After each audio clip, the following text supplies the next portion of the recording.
প্রিয় ভিউয়ার্স, আসসালামু আলাইকুম ওয়া রাহমাতুল্লাহি ওয়া বারাকাতুহু। আপনারা সকলে কেমন আছেন? আশা করছি সকলে ভালো আছেন।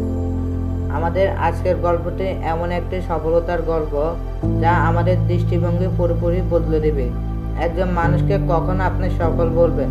তাহলে চলুন আজকের সফলতার গল্পটি শোনা যাক। আজকে যার গল্প শোনাবো তিনি মাত্র 5 বছর বয়সে বাবাকে হারিয়েছেন। 16 বছর বয়সে তিনি স্কুল থেকে বিতাড়িত হন। 17 বছর বয়সে তিনি পর্যায়ক্রমে 6টি কাজ থেকে বিতাড়িত হন। মাত্র 18 বছর বয়সে তিনি বিয়ে করেন। যখন তার 19 বছর বয়স, তিনি একটি কন্যা সন্তানের বাবা হন। আর 20 বছর বয়সে তার স্ত্রী তার একমাত্র কন্যা সন্তানকে নিয়ে তাকে ছেড়ে চলে যান।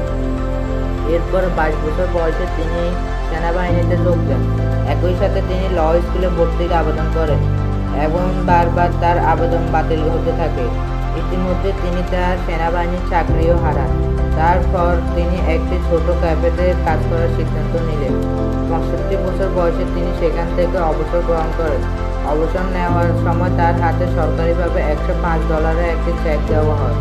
এই বৃদ্ধ বয়সে এসে এই সময় টাকা দিয়ে কী করবেন তিনি কোনো কুল কিনারা পেলেন না। এরপর তিনি মারাত্মক অসহায় হয়ে পড়লেন। অবশেষে তিনি আত্মহত্যা করার সিদ্ধান্ত নিলেন। একদিন তিনি একটি গাছের নিচে বসে একটি সুসাইড নোট লিখছিলেন। লিখতে লিখতে তিনি হঠাৎ মনে হলো জীবনে তিনি এমন কি করতে পারতেন যা এখনো করা হয়নি। ভাবতে ভাবতে তিনি উপলব্ধি করলেন তার আসলে অনেক কিছুই করা ছিল যা তা এখনই করা হয়নি। একটি কাজের ব্যাপারে তিনি নিশ্চিত, যে কাজটি তিনি ছাড়া অন্য কেউ করতে পারবে না। এটা ছিল একটি রান্নার কাজ, যেমন তেমন সাধারণ রান্না নয়, চিকেন ফ্রাই করার একটি বিশেষ রেসিপি তা জানা ছিল তার। মাত্র $87 দায় নিয়ে তিনি একটি কড়াই ও চিকেন ফ্রাই তৈরি করার বিভিন্ন উপকরণগুলো কিনলেন। তিনি তার অদ্বিতীয় চিকেন ফ্রাইটি তৈরি করলেন এবং প্রতিবেশীদের দ্বারে দ্বারে গিয়ে তার তৈরি খাবারটি বিক্রি করার চেষ্টা করলেন। সাথে সাথে তিনি রেসিপিটি বিভিন্ন বড় বড় রেস্টুরেন্টে বিক্রি করার চেষ্টা করলেন। এবারও তিনি ব্যর্থতার দিকে ঘুরপাক খাচ্ছেন। 1009টি রেস্টুরেন্টে তিনি তার রেসিপিটি চালানোর চেষ্টা করেছিলেন, কিন্তু কেউ তার ডাকে সাড়া দেয়নি। অবশেষে 1010 নম্বর রেস্টুরেন্টে তার খাবারটি গ্রহণ করলেন। জন্ম হলো KFC। এরপর তাকে আর পিছনে ফিরে তাকাতে হয়নি। এতক্ষণে আপনারা নিশ্চয়ই বুঝতে পারছেন আমি কার গল্প বলছি। গল্পটি আর কারণে পৃথিবীর বিখ্যাত KFC প্রতিষ্ঠাতা কনলে স্যান্ডার্স এর।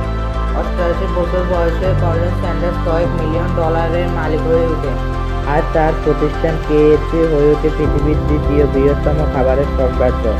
বর্তমানে পৃথিবীর 123টি দেশে 20,000-এরও বেশি লোকেশনে রয়েছে KFCর বিস্তার।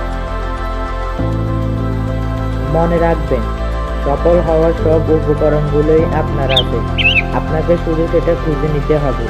কখনো হাল ছাড়লে হবে না। আপনার স্বপ্ন দেখার সময় এখনো শেষ হয়নি। আমাদের নতুন চ্যানেলটিকে আপনারা সাবস্ক্রাইব করবেন, আর ভিডিওটি ভালো লাগলে একটি লাইক দেবেন। ভিডিওটি কেমন লেগেছে কমেন্ট সেকশনে জানিয়ে যাবেন। আর আবারও বলছি, আমার নতুন চ্যানেলটিকে আপনারা সাবস্ক্রাইব করে পাশে থাকবেন। আর আপনারা কী ধরনের ভিডিও পেতে চান তা কমেন্ট সেকশনে জানিয়ে যাবেন। আজকের মতো বিদায় নিচ্ছি। আল্লাহ হাফেজ।